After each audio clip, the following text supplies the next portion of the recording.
Hey guys welcome back. तो एक नया हफ्ता यहाँ पर चालू हो चुका है। तो एक नया हफ्ते का वीकली अपडेट जो है आप लोगों के लिए हम लेके आए हैं, जहाँ पर सबसे पहले तो बिटकॉइन का एनालिसिस हम करेंगे, साथ में पिछला जो वीक गया उसके अंदर कौन सी इंपॉर्टेंट न्यूज़ और इवेंट्स हुए थे उसका भी रिकैप आपको देंगे। मतलब बहुत सारी इंटरेस्टिंग चीज़ें हुई हैं, तो सारी चीज़ें आज के वीडियो में आपके साथ हम यहाँ पर शेयर करेंगे। पहले अगर हम बिटकॉइन की अपडेट देखते हैं तो इस बार की भी वीकली कैंडल क्लोजिंग हमको $22,700 के ऊपर देखने को मिली एंड प्राइस में फिर थोड़ा सा जंप भी आया। जैसे ये वीकली ओपनिंग हमको देखने को मिली $24,000 के अराउंड प्राइस गई भी, तो in a way it is good to see कि यहाँ पर 200 वीकली मूविंग एवरेज जो है वो बिटकॉइन की प्राइस को सपोर्ट दे रहा है और प्राइस अभी इसके नीचे आई नहीं है। एक और चीज़ जो मैं और यहाँ पर मैच कर रहा हूँ वो ये भी है कि अगर आप देखोगे जब से प्राइस नीचे की तरफ यहाँ पर मूव करिए, तो अगर आप ये RSI का लेवल देखोगे, इसकी जो टॉप पॉइंट्स हैं इनको मैंने ज्वाइन करके एक ट्रेंड लाइन बनाई और वो ट्रेंड लाइन जो है करंटली आप देख सकते हो इस लेवल पे आ रही है, जहाँ पर मोस्टली हमेशा हमको इस एरिया पे थोड़े से रिजेक्शन देखने को मिल जाते हैं। तो करंटली मैं RSI पे भी ये मॉनिटर कर रहा हूँ कि अगर प्राइस को 2830 पे जाना है तो यहाँ पर क्या RSI कहीं यहाँ पर रिजेक्ट तो नहीं होता है, क्या यहाँ पर पॉजिटिवली अगर ऊपर ब्रेक करके थोड़ा इस तरह से मूव करे तो वो अच्छा होगा। तो उसको भी आप नोट करना कि RSI यहाँ पर क्या रिएक्शन देता है, क्या ऐसा रिवर्सल देता है या फिर उसको ब्रेक करता है। तो यू कैन कीप एन आई, ये वीकली चार्ट के अंदर मैं बता रहा हूँ। थोड़ा सा और अगर हम यहाँ पर जूम इन करते हैं तो यहाँ पर मैं डेली चार्ट के अंदर जाता हूँ एंड यहाँ पर अगर आप देखोगे मैंने हमारा ये जो हम बेयर फ्लैग या राइजिंग चैनल की हम बात करते हैं जिसके बीच में प्राइस बहुत टाइम से मूव कर रही है, अभी भी हम उसके अंदर ही हैं। एंड यहाँ पर एक की फैक्टर ये भी है कि इस चैनल को मैंने RSI के साथ भी यहाँ पर मैच किया, जहाँ पर RSI में एक टॉप की लिमिटेशन बार बार आ जाती है जो ट्रेंड लाइन मैंने बना रखी है, तो उस अकॉर्डिंग यहाँ पर भी एक RSI का टॉप का लिमिटेशन वाला जोन बन जाता है। एंड ये जो चैनल हमारा बना है जिसमें आप देख सकते हो, देखो बार बार यहाँ पर हमको रिजेक्शन मिल रहा है, उसके अकॉर्डिंग भी जो एरिया आपको देखना है ना वो है $24,800। तो सबसे क्लियर चीज़ है, इतने टाइम से जब इसके बीच के अंदर ही मूव कर रहे हैं, यहाँ पर आके बार बार बाउंस कर जाते हैं, यहाँ पर आके बार बार रिजेक्ट हो जाते हैं, तो इससे बाहर निकलना है तो क्या होना चाहिए, एक तरफ ब्रेकआउट होना चाहिए ना। तो अगर 28 और 30 पे जाना है तो उसके लिए क्या होना चाहिए, इससे बाहर ब्रेकआउट होना चाहिए ना। अगर नहीं हुआ तो फिर से वही हो जाएगा जो बार बार यहाँ पर हो रहा है। तो वही चीज़ जो है यहाँ पर आप भी मॉनिटर करना। एक बार यहाँ पर जब प्राइस आती है, अगर इसके ऊपर पॉजिटिवली वो ब्रेक होती है तो 28 से 30 का एरिया हमारा हो जाएगा और फिर वहाँ पर जाकर रिजेक्शन की जो चांसेस है ना वो हो जाते हैं। वो जब टाइम आएगा तब हम फिर से रीवैल्यूएट कर लेंगे, but this is something that I am looking at and आप भी यहाँ पर मॉनिटर कर सकते हो।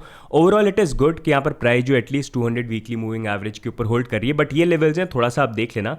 देखो और एक बात ये हो गई कि TA is one part of it, लेकिन अभी जो इकोनॉमिक कंडीशंस है you know how it is. And अभी जैसे चाइना ताइवान का केस चल रहा है, वो अभी भी एस्केलेशन हो रहा है जिसमें ड्रिल्स वगैरह कर रहे हैं।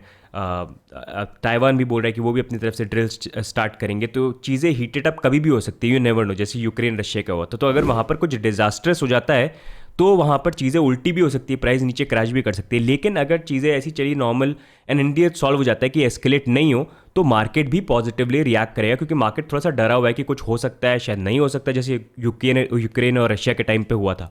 तो उसका थोड़ा सा ध्यान रखना कि अगर वहाँ पर रियल वर्ल्ड में जो भी चीज़ ये जिस तरह से अनफोल्ड होती है उसका रिएक्शन यहाँ पर हर मार्केट पे देखने को मिलेगा, क्योंकि ये बहुत बड़ी चीज़ यहाँ पर हो जाएगी। तो उस पर भी कीप एन आई। बाकी एक चीज़ और ध्यान रखना आप कि यहाँ पर अभी US के जो इन्फ्लेशन नंबर है ये वेंसडे को यहाँ पर आने वाले हैं। तो वेंसडे को कल यहाँ पर शाम को 6 बजे के अराउंड ना आसपास, आप 5 से 6 के बीच में जो थोड़ा सा ध्यान रखना, क्योंकि उस टाइम पे इन्फ्लेशन नंबर जो है US के आएंगे, जो फोरकास्ट किए जा रहे हैं 9.1% के पास में आने चाहिए। अब उससे कम आते हैं, उससे ज़्यादा आते हैं, वील हैव टू सी। लेकिन यूजुअली होता क्या है कि जब ये इन्फ्लेशन नंबर्स आते हैं तो मार्केट में हल्की सी वॉलेटिलिटी जो है हमको देखने को मिलती है। तो उस अकॉर्डिंग आप भी थोड़ा सा कीप एन आई। बाकी देखते हैं एक बार वो नंबर्स आते हैं उसके बाद मार्केट भी जो है किस तरह से रिएक्ट यहाँ पर करता है। तो यहाँ पर पहली अपडेट के अंदर US के अंदर सिक्योरिटीज एंड एक्सचेंज कमीशन ने लॉसूट फाइल किया 4 फाउंडर्स और 7 प्रमोटर्स के अगेंस्ट में। ये फाउंडर्स और प्रमोटर्स यहाँ पर लिंक्ड हैं फॉरसेज के साथ, जो एक क्रिप्टो MLM पॉन्जी स्कीम थी, जिसके बारे में लास्ट ईयर भी हमने आपको काफ़ी ज़्यादा वार्न करने की कोशिश करी थी।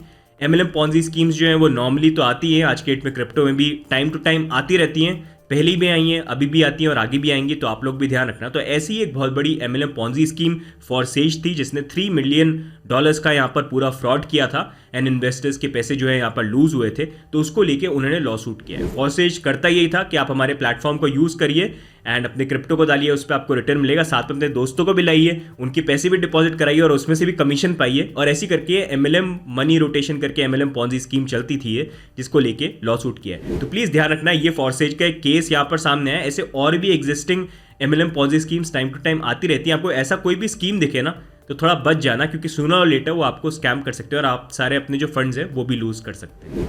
बाकी next moving on, Michael Saylor जो सीईओ हैं माइक्रो स्ट्रैटेजी के, वो अब यहां पर माइक्रो स्ट्रैटेजी के सीईओ नहीं रहे क्योंकि उन्होंने स्टेप डाउन कर दिया है और अब वो यहां पर एग्जीक्यूटिव चेयरमैन के रोल पे आ गए हैं। उनका बोलना यहां पर यह है कि ये मूव के बाद मेरा फोकस बेसिकली यहां पर यह कि हमने जो बिटकॉइन को यहां पर एक्वायर किया है उसको लेके हमारी क्या स्ट्रैटेजी होनी चाहिए और साथ में यहाँ पर बिटकॉइन एडवोकेसी इनिशिएटिव को लेके मेरे को क्या चीजें करनी है, वो सब करने के लिए मेरे को और ज्यादा टाइम जो है यहाँ पर मिल जाएगा। तो इसी कारण से रोल चेंज जो है यहाँ पर हुआ है। बाकी next moving on, black rock जो दुनिया की सबसे बड़ी एसेट मैनेजमेंट कंपनी है, मतलब उनके अंडर जो वो एसेट मैनेज करते हैं वो है $10 ट्रिलियन, मतलब ये बहुत बड़ी चीज है।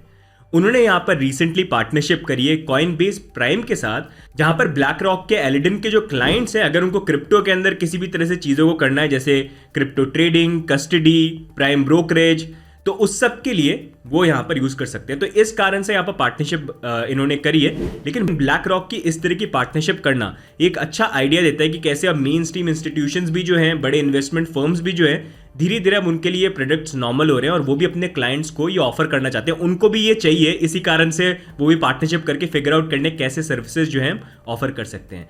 और ये न्यूज़ भी इतनी मैसिव थी कि जब ये न्यूज़ ब्रेक हुई थी, कॉइनबेस के शेयर जो वैसे तो इतने टाइम से नीचे गिर रहे थे, 18% रैली कर गए थे यहाँ पर एक ही दिन के अंदर न्यूज़ आने के बाद।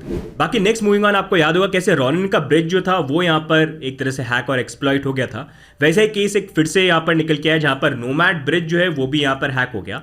एंड हैकर ने यहाँ पर हैक तो किया, हैक करके फंड्स ड्रेन कर दिए, वो तो किए, लेकिन उसके बाद जो चीज़ हुई वो काफ़ी इंटरेस्टिंग थी क्योंकि लोगों ने जब फिगर आउट करने की कोशिश करी कि कैसे यहाँ पर फंड्स जो हैं वो ड्रेन हुए, तो उन्होंने फिगर आउट किया कि हैकर का जो कोड है वो उनको मिला।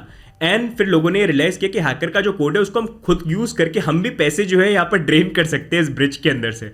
तो लोगों ने यहाँ पर उस कोड को कॉपी पेस्ट करके खुद ही यहाँ पर नोमैड के अंदर और फर्दर जो क्रिप्टो थे वो ड्रेन करना चालू कर दिया। तो ये पहला क्रिप्टो इंडस्ट्री के अंदर पहला कम्युनिटी हैक इवेंट एक तरह से बन गया। लेकिन उसके बाद यहाँ पर काफ़ी सारे वाइट हैट हैकर्स जो थे वो भी सामने आए और उन्होंने फंड्स जो है रिटर्न भी कर दिया। ऑलमोस्ट $22 मिलियन के अराउंड के जो फंड्स थे वो रिटर्न हो चुके हैं। साथ में यहाँ पर नोमैड ने ये भी बोला है कि यार प्लीज़ जिसने भी चोरी किया यार, जो बाकी लोग भी लेके चले गए वापस दे दो यार, 10% बाउंटी जो दे देंगे तुम्हें।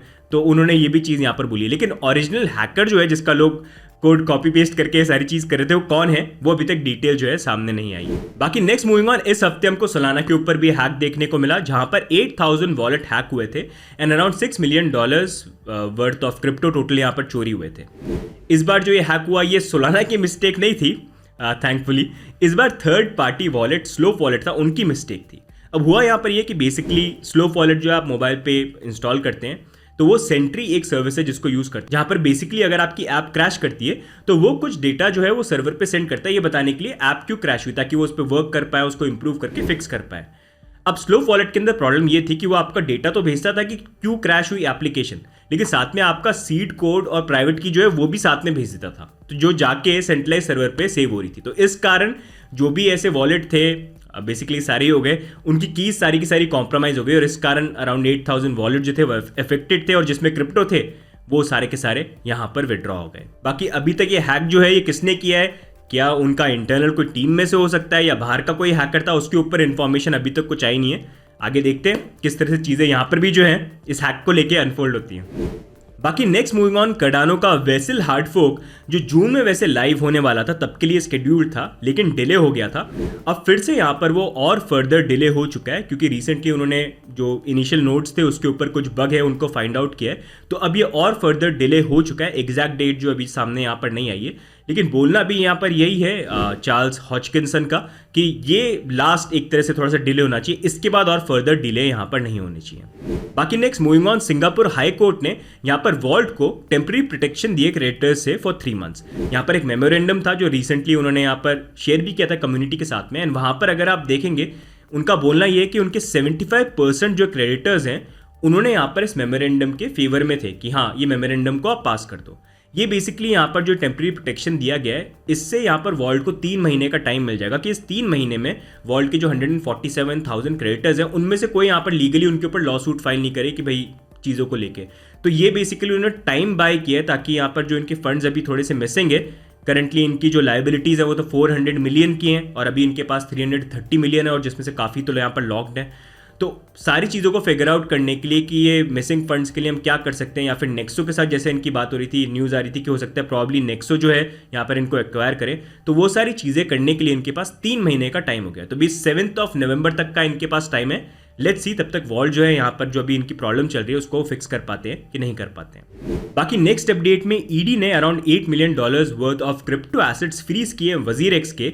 ईडी का बोलना यहाँ पर यह है कि कुछ फेक स्कैम लोन एप्लीकेशन थी जिन्होंने यहाँ पर पैसे एक्सटॉर्ट किए इंडिया के अंदर लोगों से, और उन्होंने यहाँ पर WazirX को यूज़ किया जहाँ पर INR से उन्होंने यहाँ पर क्रिप्टो को बाय किया, और फिर WazirX से बाइनेंस पे पैसे को मूव करने के लिए उनका जो ऑफ चेन ब्रिज है उसको यूज़ किया, और यहाँ पर क्रिप्टो जो है इंडिया से उन्होंने हांगकांग में मूव कर लिया और वहाँ पर जाकर उन्होंने कैश कर लिया। तो इससे काफ़ी कैपिटल आउटफ्लो जो है यहाँ पर हुआ है, एंड इसको लेके उन्होंने यहाँ पर इन्फॉर्मेशन भी मांगी WazirX से कि आप यहाँ पर account details and KYC and सारी चीज़ें शेयर करिए, किसने ये क्या ट्रांजैक्शन किया है। ईडी का बोलना ये है कि हमने काफ़ी रिक्वेस्ट करी लेकिन अभी तक ये जो है हमसे प्रॉपर तरीके से डिटेल्स इन्होंने शेयर भी नहीं करी है, और WazirX ने हमको ये बताया कि जुलाई 2020 से पहले इनके पास कोई भी बैंक रिकॉर्ड्स और KYC वगैरह यहाँ पर है नहीं। ऑल्दो WazirX का यहाँ पर ये बोलना है कि हम अग्री नहीं करते हैं ईडी के स्टेटमेंट के साथ, हमारे पास सारी KYC डिटेल, सारे ट्रांजैक्शन की डिटेल, सब कुछ यहाँ पर है, हम पूरा कॉपरेट करें और आगे भी हम यहाँ पर कॉपरेट करेंगे। वहीं पर बाइनेंस ने भी बोला है कि हम भी अपनी तरफ से कॉर्पोरेट करेंगे, एंड इट इज शॉकिंग कि WazirX के साथ यहाँ पर जो केस हुआ है, सीजी ने यहाँ पर ये भी बोल दिया कि हम यहाँ पर WazirX को ओन नहीं करते हैं क्योंकि ट्रांजेक्शन पूरा यहाँ पर नहीं हुआ। यहाँ पर WazirX का ये बोलना है कि डोमेन वगैरह तो सब कुछ आप ओन करते हो, तो इसको लेके भी एक बड़ी कंट्रोवर्सी हुई है जिसको लेके हमने एक सेपरेट वीडियो यहाँ पर बना रखा है, उसको आप देख लेना डेफिनेटली। लेकिन ये सारी चीज़ें होने के बाद जो ये ब्रिज था, अगर आप देखेंगे अब WazirX से लेके बाइनेंस के ऊपर, वो तो अभी भी करंटली एक्टिव है लेकिन अब उसके ऊपर ट्रांजैक्शन चार्ज लगते हैं, तो प्रॉब्ली शायद ब्लॉकचेन ट्रांजैक्शन अब करे जाते हैं, ऑफ चेन नहीं होते हैं। लेकिन बाइनेंस से जो WazirX के ऊपर ब्रिज था, अब अगर आप देखेंगे उसको भी यहाँ पर डिसेबल कर दिया गया। अब नेक्स्ट मूविंग ऑन, यहाँ पर हम इंटरेस्ट रेट की बात करते हैं। तो RBI ने यहाँ पर 50 बेसिस पॉइंट से इंटरेस्ट रेट को इंक्रीज किया है इन्फ्लेशन को टैकल करने के लिए, और बैंक ऑफ इंग्लैंड ने भी यहाँ पर 50 बेसिस पॉइंट से यहाँ पर इंटरेस्ट रेट को इंक्रीज किया जो हाईएस्ट है 27 ईयर्स के अंदर, और उन्होंने वार्न किया कि ब्रिटेन इकोनॉमिक रिसेशन फेस कर रहा है। अब रिसेशन की बात करिए तो इंडिया की भी बात कर लेते हैं, जहां पर हमारी फाइनेंस मिनिस्टर ने यह बोला है कि India continues to be the fastest growing economy. Especially अभी जो वर्ल्ड कंडीशंस देख रहे हैं उसके बाद भी, जैसे कोविड का भी पूरा पेंडेमिक यहाँ पर हुआ था, उसके बाद सप्लाई चेन डिस्ट्रप्शन हो गया था और यूक्रेन रशिया वॉर हुई, उसके बाद भी फास्टेस्ट ग्रोइंग इकोनॉमी जो है वो इंडिया की है। उनका यहाँ पर ये भी बोलना है कि 0 प्रोबेबिलिटी है कि इंडिया यहाँ पर रिसेशन के अंदर जाने वाला है। There is 0 probability of India slipping into recession. उनका ये भी बोलना है कि इंडिया का यहाँ पर डेट टू GDP रेशियो जो है वो बहुत बेटर है कंपेयर टू बाकी डेवलप्ड नेशंस इंक्लूडिंग जापान। बाकी इंडिया का GDP अगर आप देखेंगे तो उसका फोरकास्ट रिटेन्ड है अभी 7.2% के ऊपर, बट जब नंबर्स आते हैं लेट्स सी क्या नंबर्स यहाँ पर आते हैं। तो अब नेक्स्ट मूविंग ऑन, देखते हैं इस वीक के टॉप गेनर्स और टॉप लूजर्स कौन से थे। टॉप गेनर्स में है फ्लो, ट्रस्ट वॉलेट टोकन और थीटा नेटवर्क। टॉप लूजर्स में है फाइलकॉइन, EOS और कॉन्वेक्स फाइनेंस। तो गाइस ये हो गए इस बार के वीकली अपडेट। वी होप आपको ये वीकली अपडेट जो है आपको अच्छे लग रहे हैं। अगर अच्छे लग रहे हैं तो आपको वीडियो के नीचे एक अंगूठे का बटन दिखेगा, वो अंगूठे का बटन जरूर दबाइएगा। साथ में अगर चैनल पे सब्सक्राइब भी नहीं कर रखा है सब्सक्राइब करिए, हम रेगुलरली कंटेंट जो है यहाँ पर लेके आते रहते हैं। बाकी आपके क्या व्यू पॉइंट है बिटकॉइन को लेकर और यहाँ पर आपसे जो हमने न्यूज़ शेयर करी है, do let us know in the comment. बाकी मिलेंगे हम अगले वीडियो में, तब तक के लिए bye and take care, bye bye.